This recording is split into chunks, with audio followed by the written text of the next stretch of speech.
Hi friends, എല്ലാവർക്കും സൂസ് കിച്ചൻ്റെ പുതിയൊരു എപ്പിസോഡിലേക്ക് സ്വാഗതം. നമ്മളിന്ന് ചെയ്യുന്നത് ഒരു അട വെച്ചിട്ടുള്ളൊരു പായസമാണ് കേട്ടോ. ഈ അടയ്ക്കൊരു പ്രത്യേകതയുണ്ട്. നമ്മൾ വീട്ടിൽ തന്നെ ഗോതമ്പ് പൊടി വെച്ചുണ്ടാക്കുന്ന ഒരു അടയാണ് കേട്ടോ.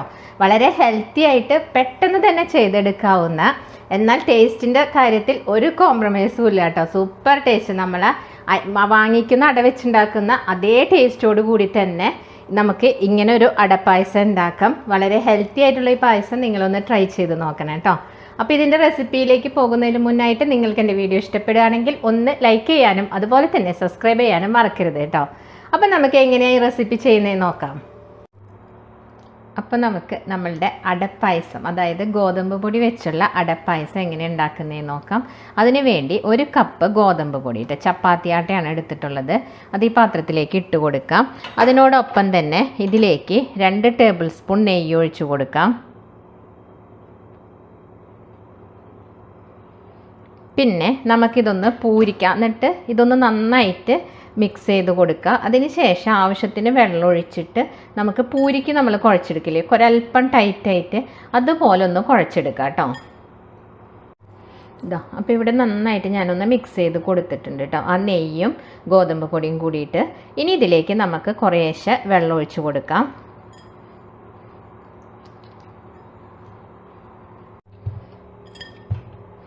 ഇതാ, അപ്പം ഞാനിത് നന്നായിട്ടൊന്ന് കുഴച്ചെടുത്തിട്ടുണ്ട് കേട്ടോ.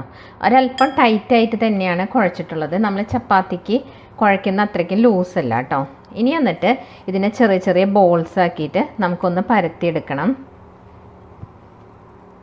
ഇങ്ങനെ നമ്മൾ ചപ്പാത്തിക്ക് ബോൾസ് ആക്കില്ലേ, അതുപോലെ തന്നെ ആക്കിയാൽ മതി കേട്ടോ. ഇതാ, ഞാനപ്പോൾ അവിടെ ഇത് ബോൾസ് ആക്കി വെച്ചിട്ടുണ്ട് കേട്ടോ.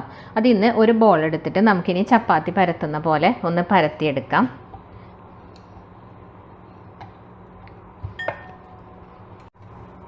ഇതാ, ഞാനപ്പോൾ അത് ഇങ്ങനെ പരത്തിയെടുത്തിട്ടുണ്ട് കേട്ടോ. ഇനി നമുക്കിതൊന്ന് കട്ട് ചെയ്തെടുക്കണം. അപ്പോൾ ഇങ്ങനെ കട്ട് ചെയ്യുമ്പോൾ ഒരല്പം വീതിയിൽ ഇങ്ങനെ കട്ട് ചെയ്യാം. ഈ അരിക് വശം ഇങ്ങനെ പൊട്ടി നിൽക്കുന്നു എന്ന് വെച്ചിട്ട് കുഴപ്പമൊന്നുമില്ല കേട്ടോ. നമ്മൾ കുറച്ച് ടൈറ്റായി അത് കുഴച്ചെടുത്തുകൊണ്ടാണ് അരിക് ഇങ്ങനെ പൊട്ടി വന്നിട്ടുള്ളത്. ഇനി നമുക്കിതിനെ ഓരോന്നും എടുത്തിട്ട് ഒന്ന് ഇങ്ങനെ കട്ട് ചെയ്ത് കൊടുക്കാം.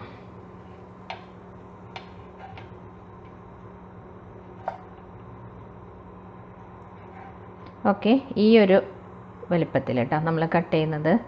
നമ്മൾ ഈ അടയൊക്കെ വാങ്ങിക്കുമ്പോൾ അടയുടെ ഒരു വലിപ്പമുണ്ടല്ലോ, നമ്മൾ അടപ്രഥമൻ ഉണ്ടാക്കാനുള്ള അട വാങ്ങിക്കുന്ന ആ ഒരു വലിപ്പത്തിൽ തന്നെ ഇതിനെ കട്ട് ചെയ്ത് കൊടുക്കാം. ഓക്കെ, ഇങ്ങനെ നമുക്ക് ഇതെല്ലാതും അങ്ങനെ ചെയ്തെടുക്കാം കേട്ടോ.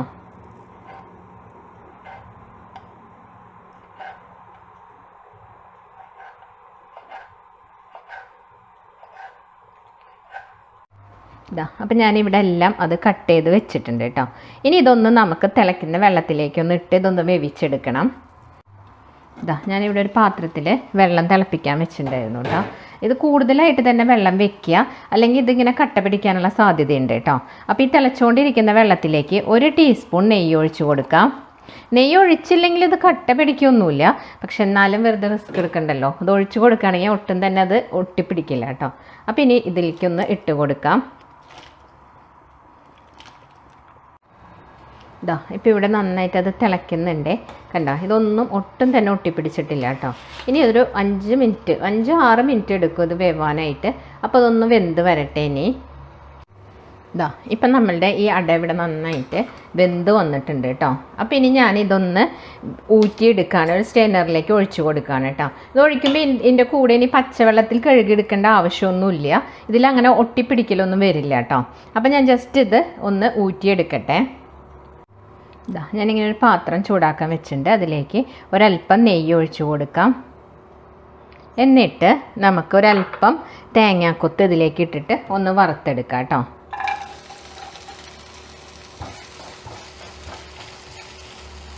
ഇതാ, നമ്മളെ തേങ്ങാക്കൊത്ത് ഇവിടെ മൂത്ത് വന്നിട്ടുണ്ട് കേട്ടോ. അപ്പം ഞാനിതിൽ നിന്ന് മാറ്റി കൊടുക്കുകയാണ്. അതിന് ശേഷം നമുക്ക് കാഷ്യൂനട്ടും കിസ്മിസും കൂടെ ഒന്ന് വറുത്തെടുക്കാം. ഇതാ, ഇട്ട് കൊടുത്ത കാഷ്യൂനട്ട് ഒന്ന് മൂത്ത് വരുമ്പോൾ അതും കൂടെ ഇതിൽ നിന്ന് ഒന്ന് മാറ്റി കൊടുക്കാം കേട്ടോ. ഇതാ, ഞാൻ കിസ്മിസ് ഇട്ട് കൊടുത്തത് അതും കൂടി ആയി വന്നിട്ടുണ്ട് കേട്ടോ. അതും കൂടി ഇതിൽ നിന്നൊന്ന് മാറ്റി കൊടുക്കാം. ഈ പാത്രത്തിലേക്ക് തന്നെ ഞാൻ 2 ടേബിൾ സ്പൂൺ ഗോതമ്പാട്ട ഇട്ട് കൊടുക്കുക. ഗോതമ്പ് പൊടി ഉണ്ടല്ലോ അത് തന്നെ ഇട്ട് കൊടുക്കുകയാണ് കേട്ടോ. ഇത് 2 ടേബിൾ സ്പൂണാണ്. ഇതൊന്ന് ഇതിലിട്ട് മൂപ്പിച്ചെടുക്കാം. ഇതിപ്പോൾ നിങ്ങൾക്ക് ഈ പാനിൽ ഒട്ടും തന്നെ നെയ്യില്ല എന്നുണ്ടെങ്കിൽ 1 ടീസ്പൂൺ നെയ്യ് ഒഴിച്ച് കൊടുക്കുക കേട്ടോ. അപ്പോൾ എനിക്കിതിൽ അല്പം നെയ്യുള്ള കാരണം ഞാൻ വേറെ ഒഴിച്ചിട്ടില്ല. അപ്പോൾ ഇതൊന്ന് മൂപ്പിച്ചെടുക്കാം. ഇപ്പം നമ്മൾ ഗോതമ്പ് പൊടി ഇവിടെ നന്നായിട്ട് മൂത്ത് വന്നിട്ടുണ്ട് കേട്ടോ. ഈ ഗോതമ്പ് പൊടി ഇട്ട് കൊടുത്തു കഴിഞ്ഞാൽ തീ നല്ല കുറവിൽ വെക്കണം കേട്ടോ, അല്ലെങ്കിൽ പെട്ടെന്ന് കരിഞ്ഞു പോവേ. ഇനി ഇതിലേക്ക് ഒരു 1/2 കപ്പ് തിളപ്പിച്ച വെള്ളം, തിളച്ചുകൊണ്ടിരിക്കുന്ന വെള്ളമാണ്, അത് ഒഴിച്ചു കൊടുക്കാം. എന്നിട്ട് ഇത് കട്ടകളില്ലാതെ ഒന്ന് ഇളക്കിയെടുക്കാം. ഞാനപ്പോൾ 1/2 കപ്പ് വെള്ളം പോരാതെ വന്നിട്ടുണ്ടായിരുന്നു കേട്ടോ. അപ്പോൾ 1/2 കപ്പും കൂടിയും ചൂടുവെള്ളം ഇതിലേക്ക് ഒഴിച്ചു കൊടുത്തിട്ടുണ്ട്. അപ്പോൾ ടോട്ടൽ 1 കപ്പ് ചൂടുവെള്ളം ഇതിലേക്ക് ഒഴിച്ച് കട്ടകളില്ലാതെ ഇളക്കിയെടുത്തിട്ടുണ്ട് കേട്ടോ. ഇനി നമുക്കിതിലേക്ക് 1/2 കപ്പ് ശർക്കര, 3/4 കപ്പ് വെള്ളം ഒഴിച്ചിട്ട് ഞാനത് അലിയിച്ചെടുത്തതാണ് കേട്ടോ, ശർക്കര നീര്. അത് ഇതിലേക്ക് ഒഴിച്ചു കൊടുക്കാം. ഇനി നന്നായിട്ട് ഇതൊന്ന് മിക്സ് ചെയ്ത് കൊടുക്കാം.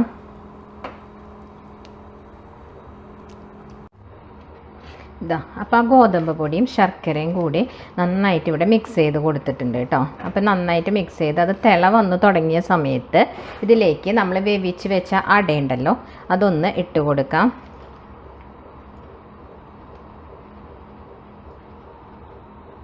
എന്നിട്ട് നന്നായിട്ട് മിക്സ് ചെയ്ത് കൊടുക്കാം. നമ്മൾ ആ അടയും കൂടി ഇട്ട് കൊടുത്ത് ഞാനിവിടെ ഏകദേശം ഒരു 10 മിനിറ്റോളം സമയം നന്നായിട്ടൊന്ന് വരട്ടിയെടുത്തിട്ടുണ്ട് കേട്ടോ. അപ്പോൾ ഈ ഒരു പാകം മതിയാവും. ഇനി ഇതിലേക്ക് ഒരു തേങ്ങാപ്പാലാണ് ഞാൻ എടുത്തിട്ടുള്ളത്. ഒരു തേങ്ങ ഫുൾ എടുത്തിട്ടുണ്ട്. അതിൻ്റെ 3.5 കപ്പ് 2ാം പാലും 1 കപ്പ് 1ാം പാലുമാണ് എടുത്തു വെച്ചിട്ടുള്ളത്. അപ്പോൾ ഈ 3.5 കപ്പ് പാല് ഞാൻ ഇതിലേക്ക് ഒഴിച്ചു കൊടുക്കാനായിട്ട് ആ സമയത്ത് ഫ്ലെയിം ഒന്ന് കുറച്ച് വെക്കുക. എന്നിട്ട് ഈ പാൽ ഇതിലേക്ക് ഒഴിച്ചു കൊടുക്കാം.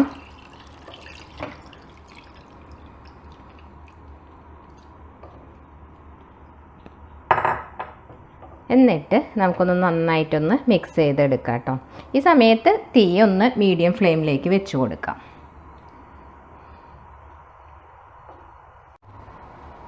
നമ്മളെ പായസം ഇവിടെ പാകത്തിന് കുറുകി വന്നിട്ടുണ്ട് കേട്ടോ. ഈ സമയത്ത് നമുക്കിതിലേക്ക് ഒരല്പം ഉപ്പ് ചേർത്ത് കൊടുക്കാം. അപ്പോൾ ഈ ശർക്കരയുടെ ആ മധുരമൊക്കെ ഒന്ന് കോമ്പൻസേറ്റ് ചെയ്യാൻ വേണ്ടിയിട്ടാണ് കേട്ടോ. ഒരു പിഞ്ച് മതി ഉപ്പിട്ട് കൊടുക്കാം. അതിന് ശേഷം ഇതിലേക്ക് ഒരു ടീസ്പൂൺ ഏലക്കായ ഞാനിവിടെ പഞ്ചസാരയും കൂട്ടി പൊടിച്ചതാണ്, അതും കൂടെ ചേർത്ത് കൊടുക്കാം. പിന്നെ ഒരു 1/2 ടീസ്പൂൺ ചുക്കുപൊടി, ഡ്രൈ ജിഞ്ചർ ഉണ്ടല്ലോ അതിൻ്റെ പൗഡർ, അതുപോലെ തന്നെ നിങ്ങൾക്ക് ക്യുമിൻ സീഡിൻ്റെ ഒരു സ്മെല്ല് ഇഷ്ടമാണെങ്കിൽ അതിൻ്റെ പൊടിയും കൂടെ ഒരു 1/2 ടീസ്പൂണോ അല്ലെങ്കിൽ 3/4 ടീസ്പൂണോ ചേർത്ത് കൊടുക്കാം കേട്ടോ ഈ സമയത്ത്. ഇനി ഇതൊന്ന് നന്നായിട്ട് ഇളക്കാം. അപ്പം നമ്മൾ ചേർത്ത് കൊടുത്ത ആ പൊടികളെല്ലാം നന്നായി മിക്സ് ചെയ്തതിന് ശേഷം ഞാനിപ്പോൾ ഒന്ന് തീ കുറച്ച് വെച്ചിട്ടുണ്ട് കേട്ടോ. ഇനി 1ാം പാൽ ഒഴിച്ചു കൊടുക്കാം. ഇത് 1 കപ്പ് 1ാം പാലുണ്ട്, അതും കൂടെ ഒഴിച്ചിട്ട് നമുക്കിനി തിളയ്ക്കേണ്ട ആവശ്യമില്ല. ഇതൊന്ന് ചൂടായി കഴിഞ്ഞാൽ നമുക്ക് തീ ഓഫ് ചെയ്യാം കേട്ടോ. ഇനി നമുക്ക് തീ ഒരല്പം കൂട്ടി വെച്ച് കൊടുക്കാം. അപ്പോൾ ഇപ്പം ഇങ്ങനെ കുറച്ച് ലൂസ് പോലെ നമുക്ക് തോന്നുന്നുണ്ടല്ലേ, അപ്പോൾ അത് സാരമില്ല. ഈ ഒരു പാകത്തിൽ തന്നെ നമുക്ക് തീ ഓഫ് ചെയ്യാം. കാരണം ഇതിനകത്ത് നമ്മൾ ഗോതമ്പ് പൊടി കുറച്ച് ചേർത്തിട്ടുള്ള കാരണം തണുത്ത് കഴിയുമ്പോൾ അതൊന്നും കൂടെ കട്ടി വരും. അപ്പോൾ ഈ ഒരു തിക്നെസ്സിൽ തന്നെ നമ്മൾ ഓഫ് ചെയ്യുകയാണെങ്കിൽ നമ്മൾ കഴിക്കുന്ന സമയത്ത് അത് കറക്റ്റ് ആയിരിക്കും അതിൻ്റെ കൺസിസ്റ്റൻസി കേട്ടോ. അപ്പം ഞാനിതൊന്ന് ഇതിപ്പോൾ ചൂടായി വന്നിട്ടുണ്ട്. ഇപ്പം ഞാൻ തീ ഒന്ന് ഓഫ് ചെയ്യാൻ പോവാണ് കേട്ടോ. അതിന് ശേഷം ഇതിലേക്ക് നമ്മൾ നേരത്തെ വറുത്ത് വെച്ച മുന്തിരി, അണ്ടിപ്പരിപ്പ്, മുന്തിരി ഒക്കെ ഉണ്ടല്ലോ അത് ഇതിലേക്ക് ഇട്ട് കൊടുക്കാം. ഞാനപ്പോൾ ഒന്ന് തണുത്ത് കഴിഞ്ഞപ്പോൾ അതൊരു സെർവിങ് ബൗളിലേക്ക് മാറ്റിയിട്ടുണ്ട് കേട്ടോ. കണ്ടോ, ഇപ്പോൾ ഇത് കറക്റ്റ് തിക്നെസ്സിൽ നമുക്ക് കിട്ടിയിട്ടുണ്ട്. അപ്പോൾ നമ്മൾ ഒരിത്തിരി ലൂസിലെടുത്ത് കഴിഞ്ഞാൽ തണുക്കുമ്പോൾ ഈ ഒരു തിക്നെസ്സിലേക്ക് നമുക്ക് കിട്ടും കേട്ടോ. അപ്പോൾ ഈസി അല്ലേ ഇത് ചെയ്യാനായിട്ട്. നമുക്ക് അടയൊന്നും പുറത്തുനിന്ന് വാങ്ങിക്കേണ്ട, ഹെൽത്തി ആയിട്ട് ഗോതമ്പ് പൊടി വെച്ച് ഇതുപോലെ പെട്ടെന്ന് തന്നെ ചെയ്തെടുക്കാവുന്നതേ ഉള്ളൂ. അപ്പോൾ ഈ ഒരു റെസിപ്പി നിങ്ങളെല്ലാവരും ഒന്ന് ട്രൈ ചെയ്ത് നോക്കണം. അതുപോലെ തന്നെ ഇഷ്ടപ്പെട്ട ലൈക്ക് ചെയ്യാനും അതുപോലെ തന്നെ നിങ്ങളുടെ അഭിപ്രായങ്ങൾ കമൻറ്റ് ചെയ്യാനും മറക്കരുത് കേട്ടോ. അടുത്തൊരു വീഡിയോയുമായി കാണുന്നവരേക്കും bye. Thanks for watching Sue's kitchen.